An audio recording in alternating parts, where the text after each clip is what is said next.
로마서 오늘 12장 17절에서 21절 말씀입니다. 짧은 내용이니까 같이 읽도록 하겠습니다. 시작하겠습니다. 아무 이에게도 악을 악으로 갚지 말고 모든 사람이 선하다고 생각하는 일을 하려고 애쓰십시오. 여러분 쪽에서 할 수 있는 대로 모든 사람과 더불어 화평하게 지내십시오. 사랑하는 여러분은 스스로 원수를 갚지 말고 그 일은 하나님의 진노하심에 맡기십시오. 성경에도 기록하기를 원수 갚는 것은 내가 할 일이니 내가 갚겠다고 주님께서 말씀하신다 하였습니다. 내 원수가 줄이거든 먹을 것을 주고 그가 목말라 하거든 마실 것을 주어라. 그렇게 하는 것은 내가 그의 머리 위에다가 숯불을 쌓는 셈이 될 것이다 하였습니다. 악에게 지지 말고 선으로 악을 이기십시오. 아멘. 여러분, 죽는 것을 미리 아는 것이 가능할까요? 오늘은 무슨 이유였는지 자신이 죽을 것을 미리 알게 된 한 사람의 이야기로 설교를 시작할까 합니다. 1996년 5월 알제리에서 활동하는 이슬람의 무장단체가 있었습니다. 그 이름이 GIA인데요.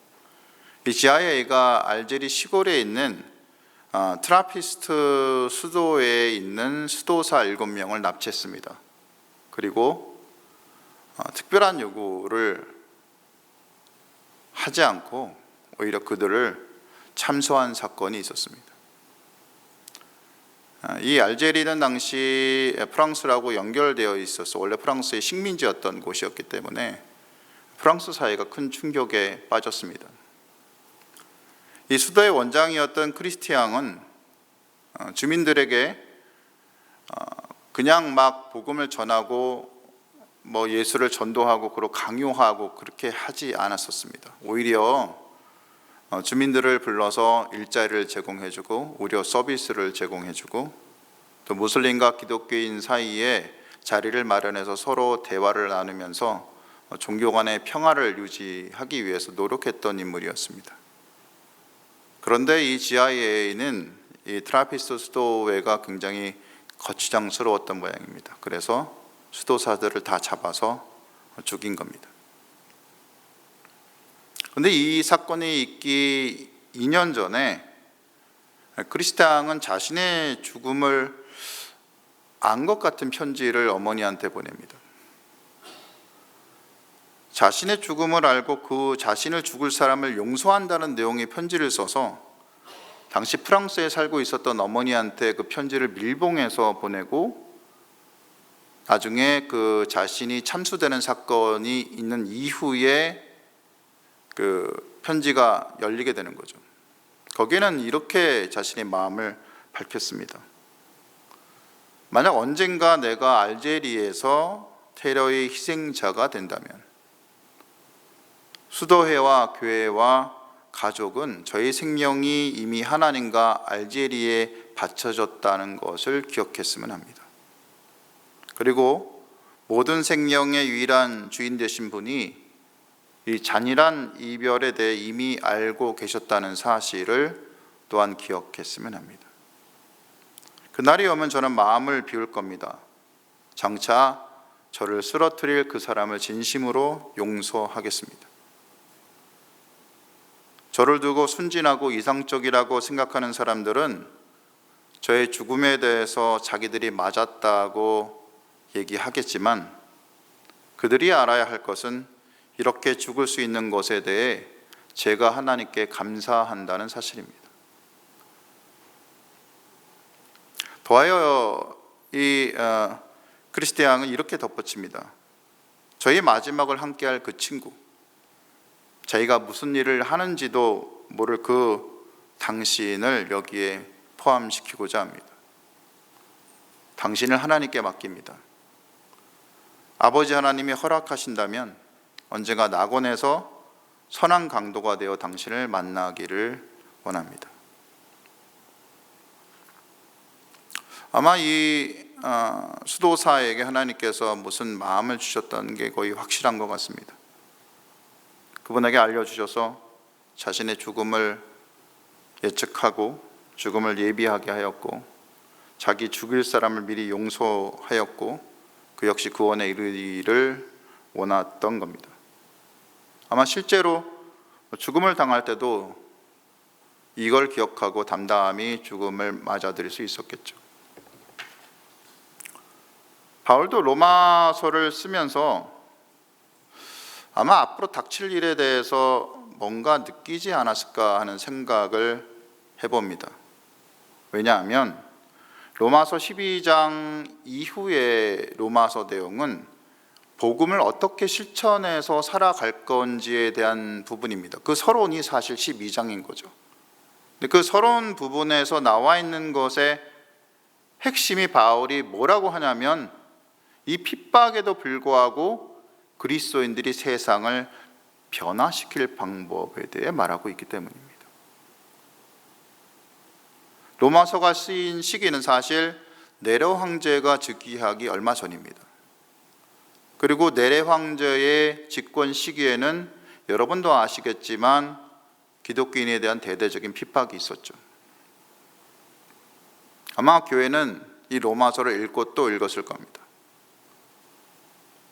그 지독한 핍박을 무엇으로 이겨낼 수 있는지에 대한 이 지침을 로마서가 많이 해 주었을 것이기 때문입니다. 로마서 12장은 이렇게 시작하죠. 그러므로 형제들아 내가 하나님의 모든 자비하심으로 너희를 권하노니 너희 몸을 하나님이 기뻐하시는 거룩한 산 제물로 드리라.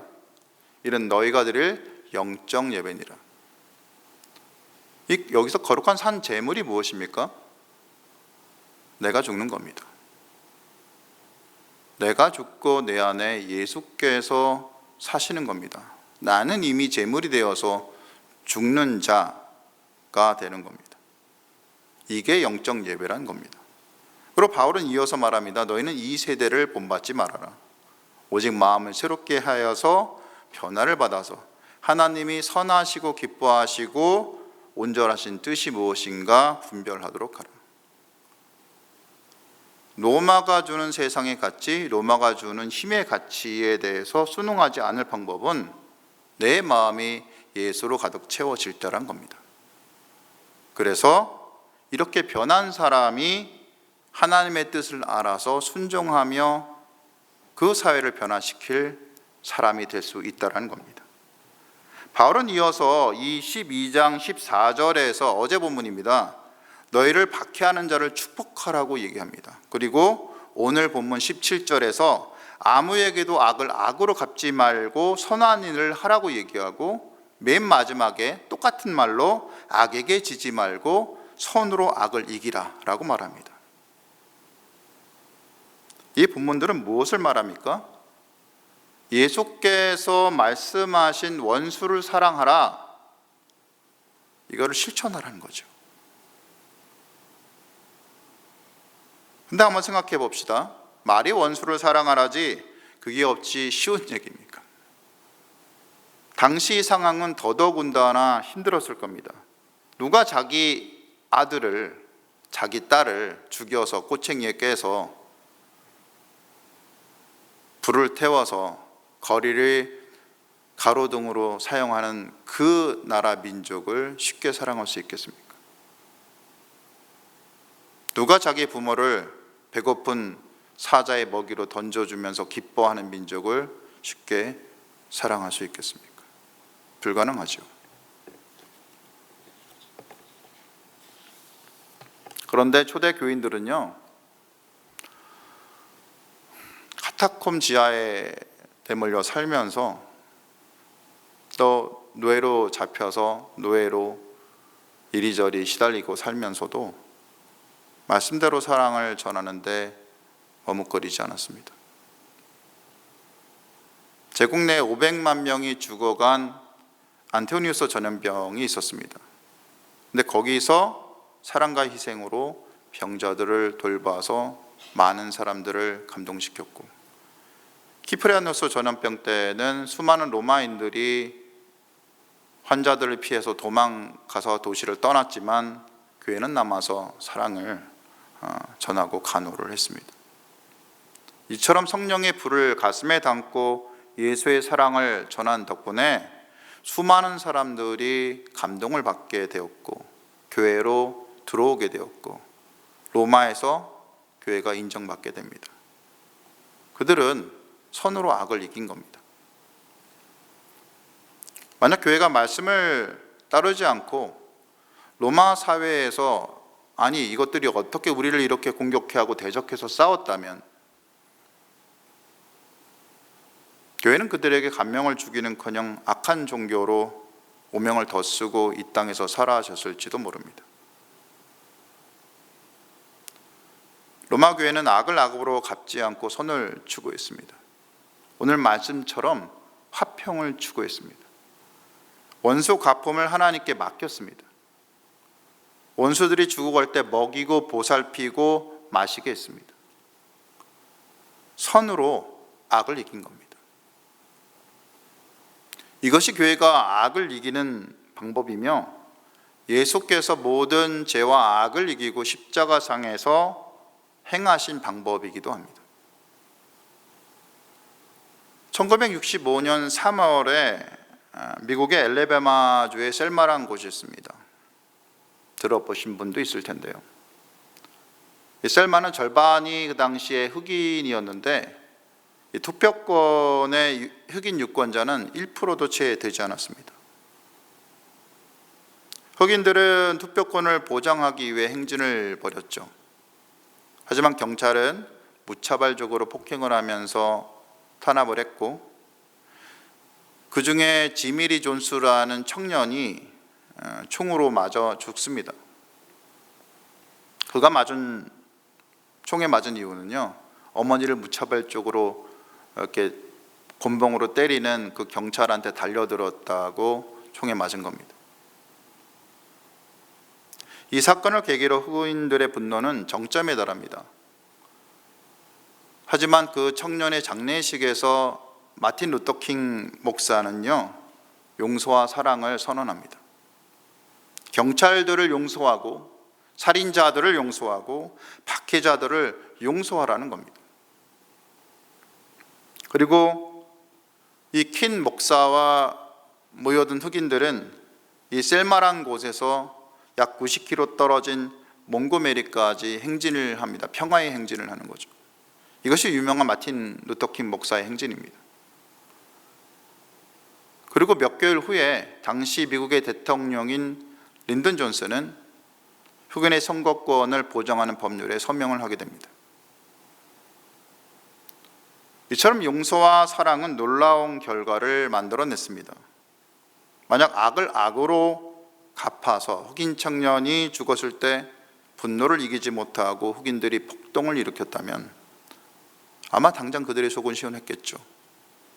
하지만 이 사건은 더 큰 비극을 낳게 됐을 거고요.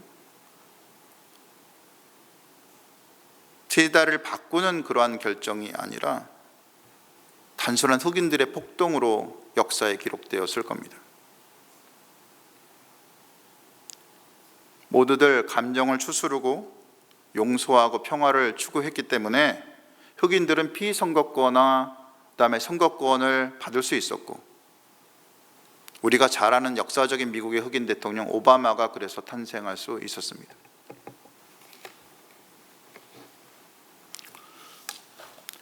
마틴 루터킹 목사님은요, 자신의 책 사랑을 힘에서 이렇게 말합니다.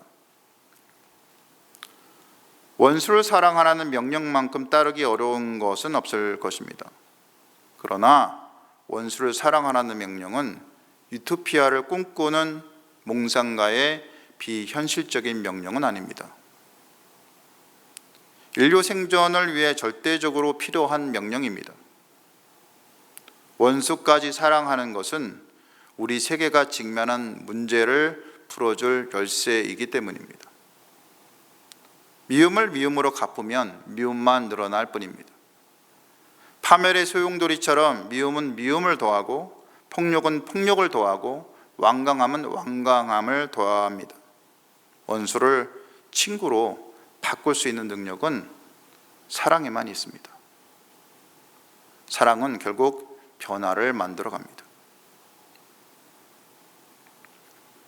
악을 악으로 갚지 말라는 오늘 말씀의 하나님의 명령은요, 우리가 악을 악으로 갚을 때 우리 역시 악해진다는 얘기입니다. 아버지 하나님은 우리가 악해지는 것을 원하지 않으시죠. 끝까지 선하게 살아감으로 선으로 악을 이기시기를, 우리가 그런 사람이 되기를 원하시는 겁니다. 용서와 사랑으로 악을 이기시기를 원하는 겁니다. 그 원수의 자들의 지은 죄의 대가는요, 하나님이 친히 갚으시겠다고 약속하신 겁니다. 그러나 이것은 너희들이 나를 신뢰한 것을 바탕으로 해야 된다라고 얘기하시는 거죠. 하나님을 신뢰하기 때문에 우리는 용서할 수 있는 겁니다. 하나님을 신뢰하기 때문에 우리는 원수를 사랑할 수 있는 겁니다. 그들이 죽일 때 먹이고 목마를 때 마시게 할 수 있는 겁니다. 우리의 사랑으로 악을 정면으로 깨트리고 파괴시킬 수 있는 겁니다. 이게 진정한 승리라는 겁니다. 요한 사도는 이렇게 말합니다. 사랑하는 자들아, 우리가 서로 사랑하자. 사랑은 하나님께 속한 것이니 사랑하는 자마다 하나님으로부터 나서 하나님을 알고 사랑하지 아니하는 자는 하나님을 알지 못하나니 하나님은 사랑이심이라. 사랑이 여기 있으니 우리가 하나님을 사랑하는 것이 아니오 하나님이 우리를 사랑하사 우리 죄를 속하기 위하여 화목제물로 그 아들을 보내셨습니다. 바울은 또 이렇게 얘기합니다. 의인을 위하여 죽는 자가 쉽지 않고 선인을 위하여 용감히 죽는 자가 혹 있거니와 우리가 아직 죄인 되었을 때에 그리스도께서 우리를 위하여 죽으심으로 하나님께서 우리에 대한 자기의 사랑을 확증하셨느니라. 예수님은 요한복음에서 이렇게 또 말씀하십니다. 새 계명을 너희에게 주노니 서로 사랑하라. 내가 너희를 사랑한 것 같이 너희도 서로 사랑하라. 너희가 서로 사랑하면 이로써 모든 사람이 너희가 내 제자인 줄 알리라. 네요, 우리는 사랑해야 하죠. 하지만 사랑해야 하지만 말씀대로 사랑하는 것이 그렇게 쉬운 게 아닙니다. 우리가 사랑한다고 해도 사랑할 수 있는 것은 우리가 선해서가 사실 아닙니다. 그저 예수께서 우리를 사랑으로 채워주셨기 때문입니다. 한마디로 우리는 사랑할 수 없는 자들이죠. 우리 속에는 악과 욕심이 가득 차 있는 게 사실입니다. 아니라고요? 더 깊이 생각해 보십시오. 우리가 사랑할 수 있다면 오직 그분의 사랑이 가득 채워져서 넘치는 것뿐입니다. 현실에 부딪혔을 때 우리는 어떻게 사랑하고 살 수 있을까요? 과연 우리가 원수를 용서하고 사랑하며 축복할 수 있습니까? 내 자아가 여전히 살아있는데, 여전히 내 자존심이 건드려지면 폭발하고 내가 살아가는데, 성경이 말씀하시듯이 사랑하며 주님 뜻대로 살기가 쉽지 않은 거죠. 우리는 그냥 오히려 악을 악으로 이겨야 속이 시원한 자들이 아닙니까?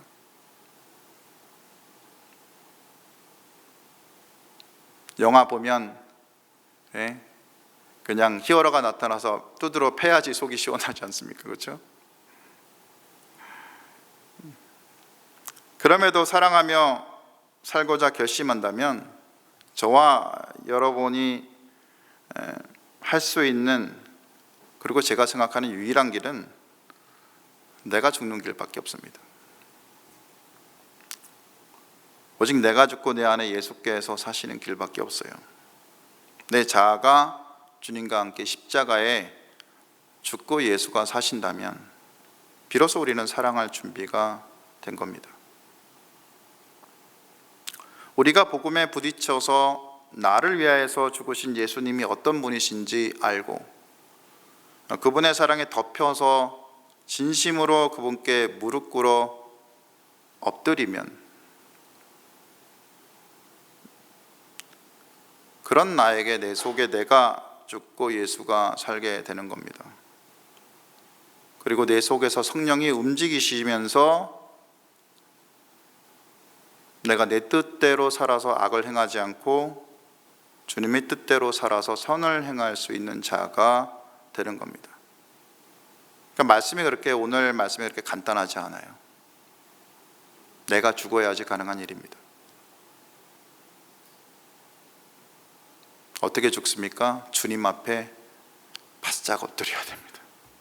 십자가 앞에서 죽으신 우리 주님 앞에 내가 바짝 엎드려서 내 자신의 욕심이 죽고 주님의 뜻으로 내가 가득 채워질 때 가능한 일입니다. 우린 현실에서 목숨을 건 대적들을 사실 그리고 만나기 쉽지 않습니다. 마틴 루터킹 목사님이나 크리스타 양이 만날 수 있는 대적들을 그렇게 쉽게 만나기 힘들죠. 반면에 우리의 대적들은 늘 우리 주변에 있습니다. 내 남편, 내 아내, 자식들, 형제, 이웃, 친구, 동료. 이들은 평소에 나에게 정말 좋은 분들이지만 이들의 뜻이 나와 다를 때, 이들의 행동이 내 기대에서 벗어날 때 우리는 실망하고 분노하는 겁니다. 그리고 쉽게 그들이 내 원수가 됩니다. 아주 작고 사소한 이유로 그 이유를 붙잡고 분노가 점점 늘어나서 내 내면에 쌓아놓은 분노를 상대방에게 터뜨리는 거죠. 그래서 관계가 깨지는 겁니다. 이게 우리의 현실이죠. 네, 주님이 이렇게 얘기를 하시는 겁니다. 얘야, 아니다. 내 뜻에 순종해라. 그를 불쌍히 여겨라. 먼저 사랑해라. 내가 먼저 화평을 이루라. 주님이 여러분에게 말씀하시면 여러분 어떻게 대답하시겠습니까?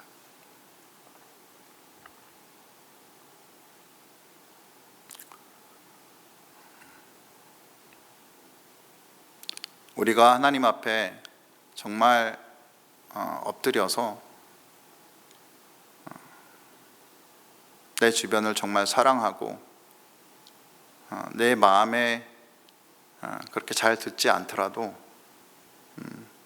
넉넉하게 사랑하는 자들이 다 됐으면 좋겠습니다. 주님의 음성을 듣고 늘 더 사랑하고 더 불쌍히 여기는, 그래서 내 주변의 원수 같은 자들을 용서하고 사랑하는 넉넉한 영성을 가진 분들이 다 되시기를 주님의 이름으로 축원드립니다. 말씀을 기억하시면서 기도하시겠습니다.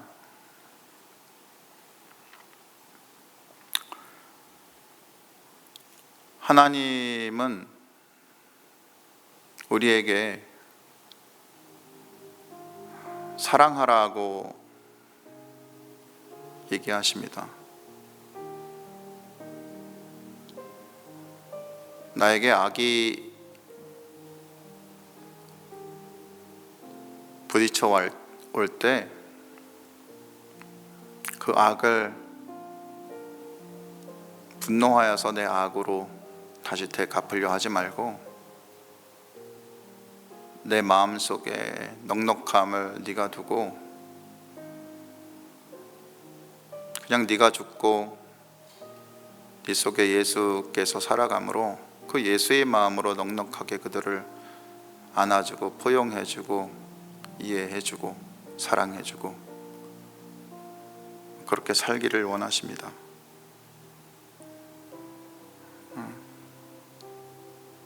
우리의 삶이 그래서 그렇게 넉넉하게 살아간다면 우리는 참 예수 그리스도를 닮아가는 삶을 살 수 있게 될 겁니다. 원수를 사랑하는 것은 우리가 또 다른 하나님과의 깊은 관계 속으로 들어가는 길이기도 합니다.